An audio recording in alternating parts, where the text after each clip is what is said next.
하나님의 말씀입니다. 경청하십시오.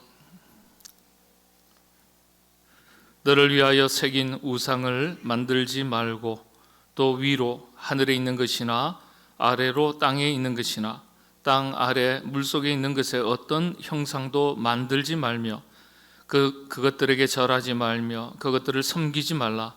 나 내 하나님 여호와는 질투하는 하나님인즉 나를 미워하는 자의 죄를 갚되 아버지로부터 아들에게로 3, 4대까지 이르게 하거니와 나를 사랑하고 내 계명을 지키는 자에게는 1000대까지 은혜를 베푸느니라.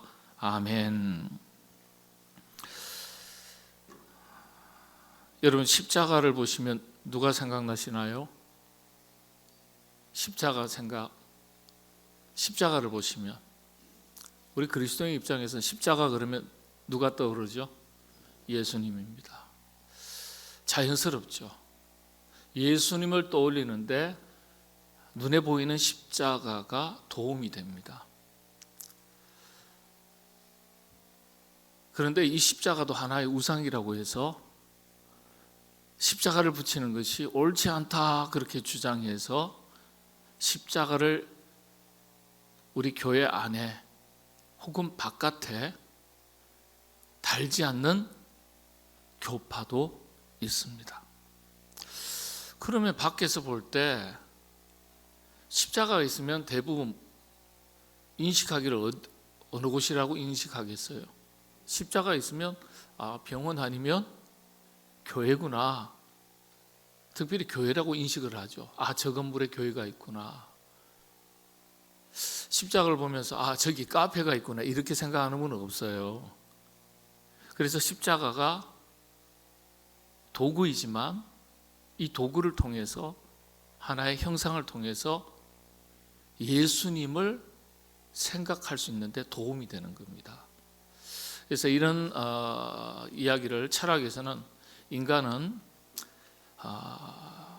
현상을 통하지 않고서는 본질을 파악하기 어렵다 그렇게 표현합니다. 현상이라는 건 눈에 보이는 걸 현상을 말하는 거예요. 형상이 아니라 현상이에요. 현상이라는 것은 눈에 막 일어나는 어떤 것들이거든요. 그래서 현상을 통하지 않고서는 본질을 파악하기 힘든 그 연약함이 인간에게 있는 거예요. 그래서 인간은요 눈에 본질이라는 것은 보이지가 않아요. 그래서 보이지가 않기 때문에 자꾸 뭘 만들어내려고 그래요? 눈에 보이는 것을 자꾸 만들어내요. 눈에 보이는 것을 통해서 그 본질의 의미를 알아가기 위해서 그렇게 자꾸 형상을 만들죠. 그래서 십자가 그러면은 예수님을 떠올리는 거 도움이 돼요. 그런데 이것이 예수님의 이야기라든지 우리를 향하신 예수님의 사랑이라든지 이런 것들을 계속해서 깊이 있게 묵상하는 것에 도움이 된다면 괜찮겠는데 이 십자가가 어느새 나도 모르게 신적인 도구가 되는 경우가 있죠. 흔히 하는 말로 이런 말 한두 번 다 들어보셨을 겁니다. 신주단지 모시듯 한다. 들어보셨나요? 오직 말씀과 기도에 전무하셔가지고 이런 단어는 잘 모르시죠. 신주단지 이 말은 원래 일본에서 나온 말이에요. 일본은요 집집마다 그 가정을 지키신다면 좀 이상하다. 가정을 지키는 가정 수호신이 다 있어요. 신사가 다 있어요. 일본 문부성에 등록한 공식적인 신사의 개수만 10만 개가 넘습니다. 근데 우상이 가득하구만. 우리 한국은 그럼 괜찮습니까? 제가 지난 시간에 수요 기도회 때 제 1계명 말씀드리면서 설명드렸습니다. 통계청에서 공식적으로 전국 무속인 협회에 등록되어 있는 무속인이 몇만 명이라고요? 30만 명. 우리 기독교에서 파악한 것은 대략 60만 명. 정부 공식 통계로 잡힌 것은 가장 많이 무속인이 등록했을 때는 100만 명에 가까웠어요. 인구가 얼마인데 100만 명이에요. 이중등록도 있겠고 별의별 사람이 다 있겠죠. 꽤나 오래전 얘기입니다만, 그러나 정부 공식 통계입니다. 여러분 상상을 초월하죠. 우리나라도 굉장히 무속이 가득한 나라였어요.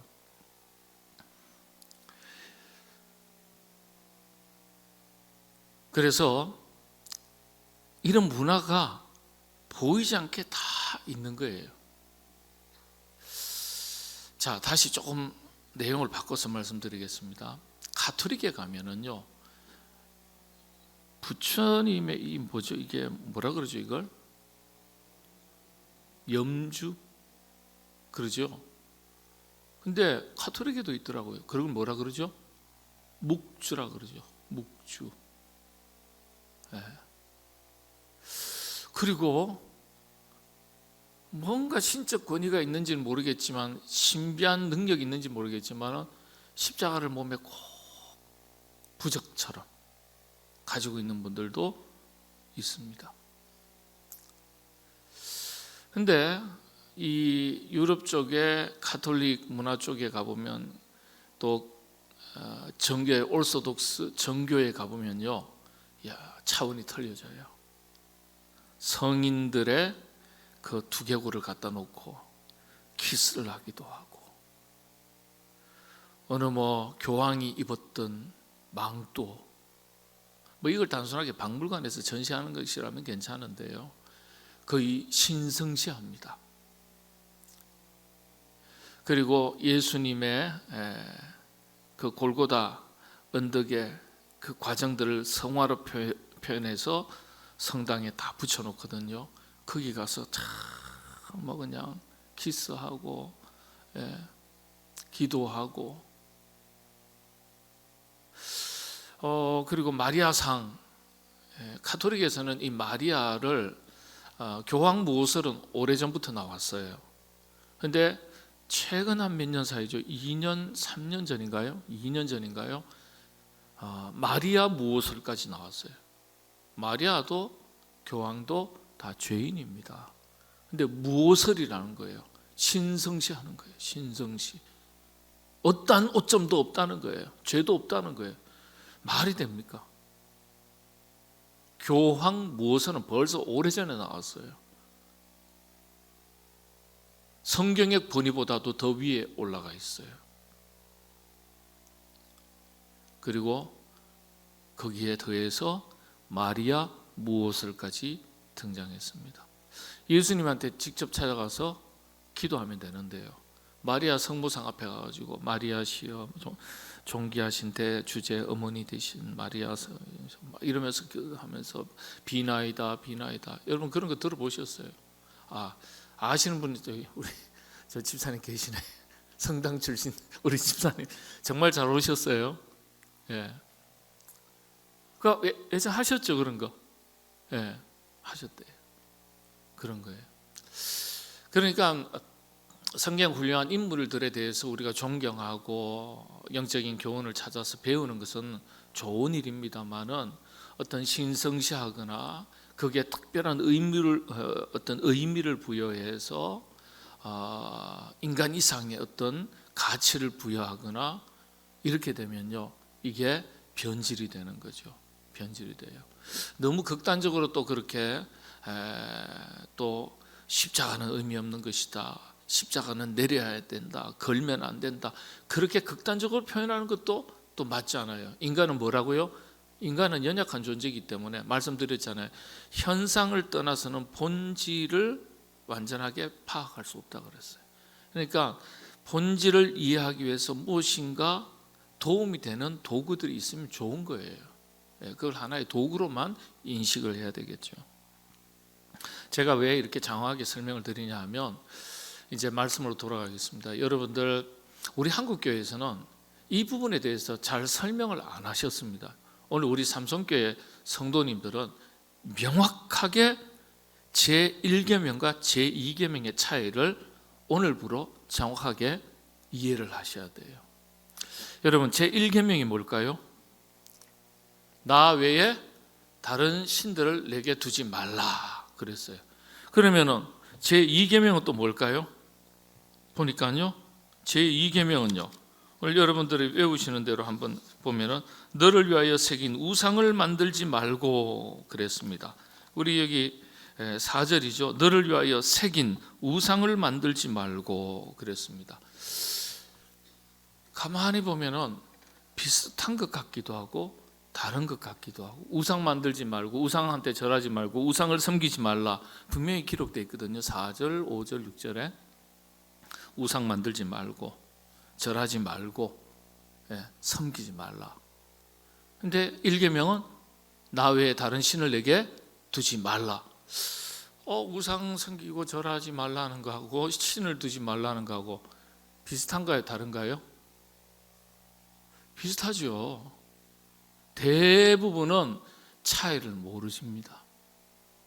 한국교회 대부분은 몰라요. 거의 99% 모르고 계세요. 왜냐하면 십계명에 대해서, 그토록 중요한 십계명에 대해서 설명을 별로 한 적이 없어요, 교회에서. 그러니까 잘못하면 우리가 덮어놓고 믿게 되는 거예요. 덮어놓고. 1계명과 2계명은 완전히 달라요. 제가 설명을 드리겠습니다. 1계명은 간단하게 설명을 드리면 하나님 이외에 다른 신을 섬기는 것을 금하는 계명입니다. 자, 그런데 제2계명은 뭘까요? 그러면요, 두 가지가 의미가 있는데, 우리가 섬기는 하나님을 눈에 보이는 형태로 형상화시키지 말라는 뜻입니다. 1차적으로. 여러분들 왜 이게 오해가 되냐면, 우상이라는 단어가 히브리어로 페셀이라고 되어 있는데, 자막이 준비되어 있는데 자막 한번 보시죠. 히브리어로 페셀이죠. 페셀이라는 단어의 뜻이 뭐냐면 조각한 형상이라는 뜻입니다. 여기는 우리 한글 성경에서는 새긴 우상을 만들지 말고 그랬는데, 하나님을 섬기면서 하나님 아닌 다른 신이 아니라 하나님, 우리가 믿는 하나님은 이것이다 라고 말하면서 어떤 조각으로 형상화시키지 말라는 뜻이에요. 그게 아닙니까? 그런데 1계명, 2계명이나 나 외에 다른 신을 내게 두지 말라 그러면은 그런데 이게 무슨 비슷한 것 같은데 그래도 이해가 잘 안 됩니다. 그랬어요. 근데 분명하게 구별하는 것은 하나님이고요, 그 하나님을 어떤 조각화해서 형상화시키지 말라. 이게 2계명입니다. 그런데 그게 그거네요 할 수 있지만은, 왜 조각한 형상을 가지고 만들지 말라 하신 이유가 있어요. 이유가 있어요.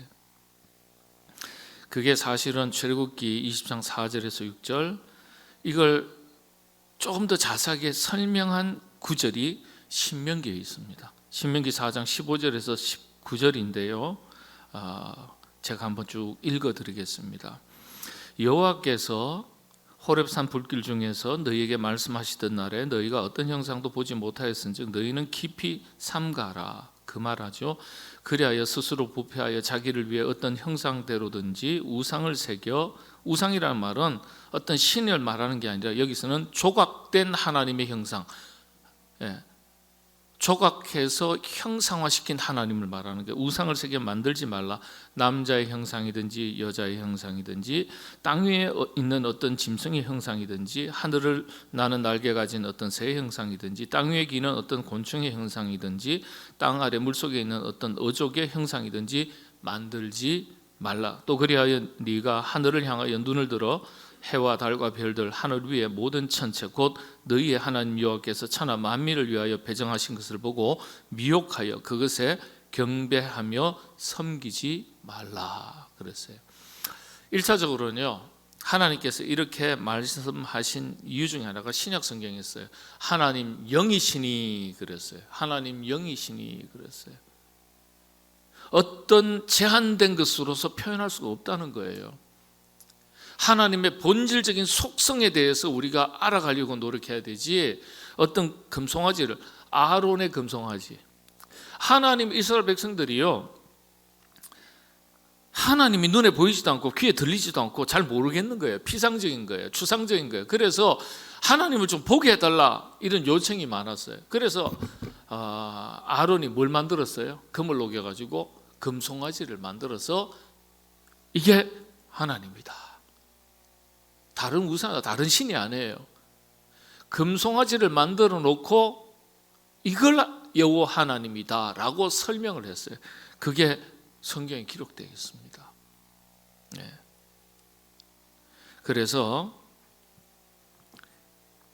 그러니까 조각된 그냥 사물인데, 물건에 불과한데 그걸 하나님이라고 믿게 되면 어떻게 되겠어요? 아까 말씀드린 대로 여기에 신비한 능력이 있어서 이 사물, 물건 자체를 신성시하게 되는 겁니다.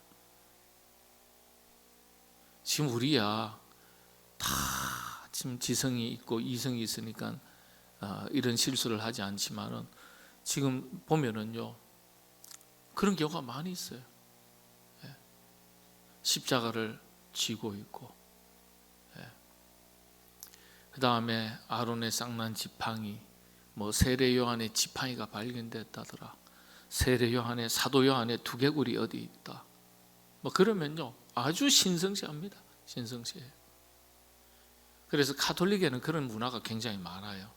그래서 종교개혁을 할 때 성상숭배 사상이라고, 거룩한 형상, 거룩한 조각들, 물건들, 이런 것들을 숭배하는 사상을 배격한다 그랬어요. 우리 개혁교회가요. 그 종교개혁할 때 성상숭배 사상을 금했습니다. 그런데 가톨릭에 가보면 그렇지가 않아요.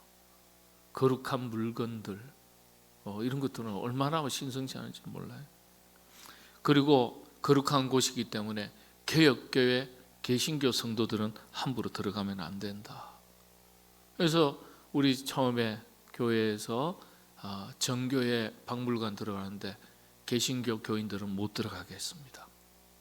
짐나간 탕자 수준이기 때문에. 그래서 아무도 못 들어가는데 저는 키도 크고 얼굴이 조금 새카맣고 뭔가 한국 사람 같은데 아시안 같은데 좀 섞인 것 같기도 하고 아닌 것 같기도 하고, 우리 권사님도 줄 다 섰는데 못 들어갔어요. 저만 통과했어요. 똑같이 줄 섰는데, 기적적으로 들어가서 나중에 정교회 그 신부에게 제가 레버런, 리폼드 처치 레버런이라고 정확하게 밝히고 들어가게 해줘서 고맙다 그러고, 그래서 거기에서 십자가를 제가 하나 구해가지고 왔어요. 예. 그런 거예요. 그러니까 이게 우리는 별로 없다고 치는데 사실은 우리가 로마 가톨릭이라든지 오르소독스 정교회, 러시아 정교회, 이탈리아 정교회, 그리스 정교회 다 있거든요. 이 정교회는 가보면 그런 것들이 다 있습니다. 여러분들 성찬, 분병, 떡과 잔을 나누지만은 로마 가톨릭에서는 평신도들에게 잔은 직접 주지 않는다. 법으로 금지했어요. 신성한 예수님의 피 쏟으면 이게 문제되니까요. 왜? 성찬식을 베풀다가 너무나 신성시 여기는 피와 살이니까 받다가 두려워서 떨다가 받는 사람이 떨어뜨렸어요. 교황이 혓바닥으로 땅을 핥았어요. 그 사건 이후에 평신도들에게는 분잔을 하지 않도록 되어 있습니다. 찍어서 직접 준다든지 그렇게 되어 있는데 중간에 조금 바뀌었어요. 사제의 가르침을 따라서 분잔을 할 수도 있다라고 살짝 바꿨어요. 그러나 대략 거의 대부분은 떡은 나누지만은 잔은 직접 손을 대서 받도록 하지는 않습니다. 네, 그래요. 그러니까 신성시하는 거예요. 그리고 나서는 어떻게 합니까? 성찬을 다 끝나고 나면 남았어요. 예수님의 이걸 화채설이라 그래요. 사제가 축복기도 하고 나면 우리 눈에 보일 때는 포도주고 빵이지만은 실제로 예수님의 살과 실제 예수님의 피로 다 바뀌었다고 믿는 겁니다. 이걸 교리적으로 화채설이라 그래요.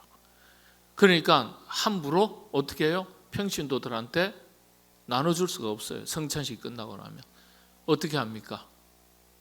그 땅에 버려요. 예수님의 살과 피를요. 그래서 끝나고 나면 사제들이 다 먹어야 돼요. 한 번만에 먹든지 나눠서 먹든지.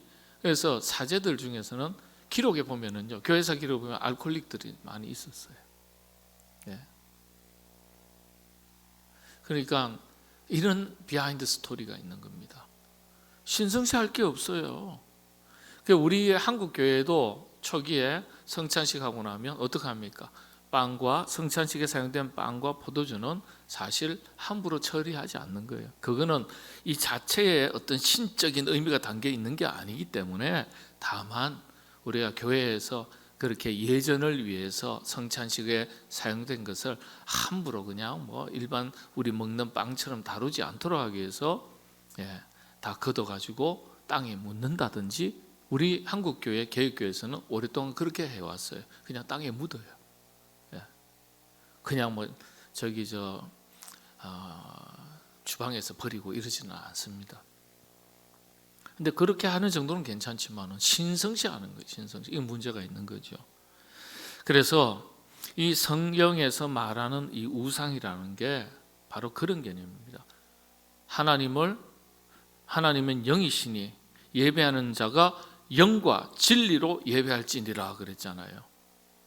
그래서 이 우상이라는 단어가 조각된 형상, 조각상을 말하는 겁니다. 조각상 만들지 말라, 그렇게 얘기한 겁니다.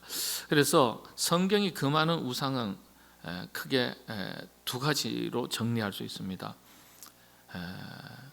제1계명은 다른 신을 섬기지 말라는 것이고요. 둘째는 하나님을 잘못 섬기지 않도록 하라는 거예요. 하나님을 잘못 섬기지 않도록.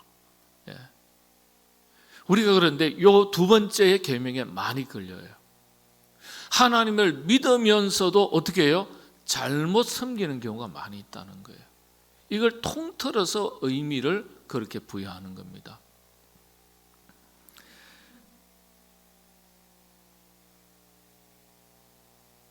여러분들, 오늘날 우리가 하나님을 믿으면서도 하나님을 잘못 섬기는 것 가운데 우상이 많이 있을 수 있어요. 우상이라는 것은 조각된 형상, 조각상이라고 했어요. 여러분들, 요즘은 조각상 그런 거 뭐 금송아지 만들고 뭐 이런 건 없으니까 괜찮아요. 아니요. 눈에 보이는 것에 마음을 빼앗기면 또 다른 우상이 되는 거예요. 그게. 여러분들, 이 계명을 유의하셔야 돼요. 이 계명 한번 다시 보시죠. 4절입니다. 그냥 우상을 만들지 말고, 조각상을 만들지 말고 어떻게 만들려고 그랬어요? 너를 위하여 만든 조각상이라 그랬어요. 눈에 보이는 걸 말하는 거예요. 너를 위하여, 우리가 우리 자신을 위하여, 우리 자신의 유익과 만족을 위해서, 행복을 위해서 만들어 놓은 눈에 보이는 조각상. 하나님은 아니라 할지라도 우리는 하나님을 섬기면서도 뭡니까? 우리의 유익을 위해서, 만족을 위해서, 행복을 위해서 조각상을 만들어 놓았듯이 그런 우상들이, 눈에 보이는 것들이 많다는 거예요. 아론은 금송아지를 만들었지만은, 이스라엘 백성들이 눈으로 보는 것이었지만은, 오늘 우리에게는 눈으로 보는 거 어떤 것이 있겠습니까? 오늘 우리 시대의 우상이 뭡니까? 신이 아니라 우상이죠. 그 당시에는 조각상이지만 지금 돈이 될 수도 있는 거고, 권력이 될 수도 있는 거고, 어떤 자리가 될 수도 있는 거고, 그렇지 않습니까? 그래서 여러분들, 우리가 하나님을 섬기면서도 우상의 문제에 있어서는 자유롭지 못할 수 있는 거예요. 내 외에 다른 신을 두지 말라 하는 1계명은 지키면서도 2계명에서 걸려서 2계명을 못 넘어가는 경우가 많이 있다는 거예요. 자기 자신의 유익, 안녕, 만족, 기복을 위한 수단으로서 알고 보면 자기 자신을 위해서 만들고 존재하는 것이기 때문에 두는 것이죠. 그것에 마음을 최우선의 가치를 부여하는 것이기 때문에 여러분 가만히 놓고 보면 너를 위하여 새긴 우상, 조각상을 만들지 말라 그랬으니까 우리가 우상을 두는 것은요 결국은 누구를 위한 겁니까? 나 자신을 위한 거예요. 우상의 주인이 누구죠? 그래 되면 나 자신인 거예요. 나 자신. 그래서 오늘의 우상이 없는 것 같지만 대단히 많은 거예요. 신이 아닌 수많은 우상 가운데 살아가는 겁니다. 예? 우상은 형상이라 그랬어요. 형상은 뭘 말하는 겁니까? 눈에 보이는 걸 말하는 겁니다. 하나님, 눈에 보이지 않는 영이신 하나님을 눈에 보이는 형상으로 만들어 놓은 게 우상이었어요. 그러니까 우리 눈에 보이는 것들이 우상이 많이 있을 수 있다는 거예요. 절대적인 가치, 의미를 부여하고 그걸 추구하고 쫓아가면서 살아가는 것들, 하나님을 섬기면서도 우리 안에 수많은 우상을 두고 살아갈 수 있다는 거예요. 그래서 우리가 하나님을 섬기면서도 하나님을 잘못 섬길 수 있다는 거예요. 하나님을 믿으면서도 잘못 믿을 수 있다는 거예요. 그래서 하나님께서 나 외에 다른 신을 두지 말라. 그리고 두 번째, 제대로 믿어라. 아주 쉽게 말씀을 바꾸면 잘못 믿으면 안 된다. 제대로 믿어야 된다. 믿는다고 말하면서 내가 주인 되는 것이 아니라 내가 원하는, 내가 꿈꾸는, 내가 소원하는, 내가 원하는 만족을 위한 것, 행복을 위한 그것을 우선 가치에 두고 눈에 보이는 것을 그것을 주인 삼고 살아가면 그게 우상이 된다는 거예요. 우상이 된다. 그래서 여러분들 예수님 믿고 살면서도 우리는 수많은 우상들 속에서 살아갈 수 있어요. 살아갈 수 있습니다. 그래서 이 두 번째 계명이 우리 그리스도인들에게는 더 심각한 정말 고민해봐야 될 우상인 거예요. 우상, 계명인 거예요. 그러니까 여러분들 이해가 되시나요 이제? 1계명은 여호와 아닌 다른 신을 두지 말라는 거예요. 그러니까 예를 뭐 붓다를 믿는다든지 뭐 알라신을 믿는다든지 이런 거 믿지 말라는 거예요. 2계명은 하나님을 믿더라도 바르게 믿으라. 제대로 믿으라.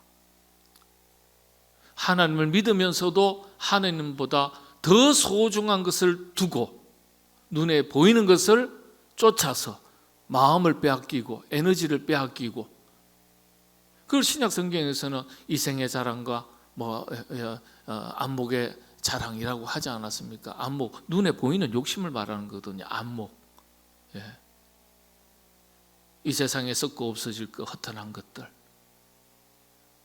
그런 것들에 마음을 빼앗기지 말라. 그러니까 마음을 빼앗기면은 그것 중심으로 살아가면 하나님을 섬기면서도 그것이 우리에게는 절대 가치가 되어버리고 우선 가치가 되니까 우상을 두고 사는 것이나 다름없는 것이죠. 그건 잘못 믿는다는 거예요.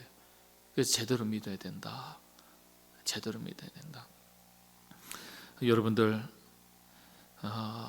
우리가 신앙생활을 하면서 생활 속에서 말씀을 선택할 것인가 아니면 현실적인 유익을 선택할 것인가 갈림길에 섰을 때 여러분 선택은 어떤 것입니까? 고민 하나도 하지 않고 현실의 유익을 선택하고 하나님의 말씀의 원칙들을 잃어버린다면, 뒤로 물린다면 그것이 또 다른 우상을 두고 하나님을 섬기면서 겸하여 우상도 섬기는. 그래서 복음서에서 예수님께서 재물과 하나님을 겸하여 섬길 수 없다라는 있죠. 기억나시죠? 재물과 하나님을 겸하여 섬길 수 없다. 그 재물이 뭐가 된다는 뜻이에요? 하나님을 섬기면서도 뭘 섬긴다는 거예요? 재물을, 그렇죠. 눈에 보이는 거잖아요, 재물이. 예. 조각상만 우상이 아니에요. 눈에 보이는 재물이 현실적인 우상이 되는 거예요. 그렇게 생길 수 없다는 거예요. 영적인 질서를 바르게 하라는 거예요. 여러분들, 오늘 수많은 우상들이 우리 마음을 빼앗고 영적인 질서를 무너뜨리는 그런 시대를 살아가고 있습니다. 여러분들, 하나님을 이왕 믿는데 바르게 정말 잘 믿으셔서 하나님께서 기뻐하시는 믿음의 권속들 다 되시고, 두 번째 이 약속을 잘 지키는 사람에게 하나님께서 약속을 딱 하셨어요. 같이 한번 읽고 마치겠습니다. 죄를 갚되 3, 4대까지만 하겠다 하셨고, 자 6절입니다. 6절 같이 읽겠습니다. 나를 사랑하고 내 계명을 지키는 자에게는 1000대까지 은혜를 베푸느니라. 이 계명을 주시고 요 말씀을 주셨어요. 이 계명을 주시고, 여러분 기억하시기를 바랍니다. 여러분 자손 1000대까지 복 받으시게 되기를 바랍니다. 기도하겠습니다. 하나님, 약속 있는 계명을 저에게 또다시 주셨으니 감사합니다. 하나님을 섬기면서도 하나님, 우리 안에 하나님보다 더 소중한 것을 두고 영적인 질서가 무너지고 내 마음에 하나님 아닌 다른 어떤 것들을 주인 삼고 살아가는 또 다른 우상을 두고서 쫓아가고 붙들고 살아가는 연약함과 어리석음이 없도록 도와주시옵소서. 나를 사랑하고 내 계명을 지키는 자에게는 1000대까지 은혜를 베푸시겠다 약속해 주셨으니, 이 두 번째 계명을 주시면서 이 약속을 주셨으니, 주여 우리 모두가 이 약속을 붙들고 그와 같은 은혜를 우리 당대에 누리고 우리의 자자 손손 하나님 이 은혜를 누릴 수 있도록 그와 같은 믿음의 삶을 살아나가는 저희 모두가 되게 하여 주시옵소서. 예수님의 이름으로 기도하옵나이다. 아멘.